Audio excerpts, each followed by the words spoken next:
7 months ago, had a full knee replacement, and a lot of times people look at me and they think, oh, you're kind of young for that. A lot of athletes can tell you that repetitive trauma, which is a nice way of saying bouncing around a lot. I had pain for about 14 years, and then finally, when I lost function, I went ahead and had my knee replaced.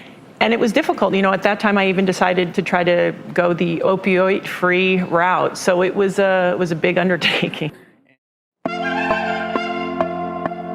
Yeah, and the ironic part of that is Laird actually had his hip done the same day. We did it this way for two reasons. One, I thought he's going to look at me. Typically, the knee's more difficult in recovery than the hip, and he's going to be thinking, wow, I'm doing really good.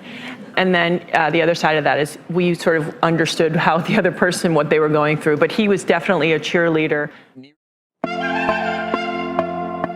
You're walking right away that afternoon. The doc can tell you they really encourage that. Then you're on a little bike trying to get range of motion. You're on a range of motion machine moving you. And then I'm biking and ice and heat and stretching and eating a certain way to keep inflammation and just supporting the healing process is really important. But for any person getting surgery, you've really got to stay diligent about your physical therapy because that's the other end of the story, not just getting the surgery.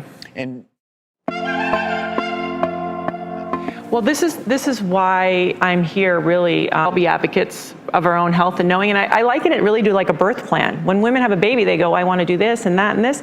You can actually do that with surgeries. There's a lot of options to make the recovery easier and better and possibly avoid the opioids.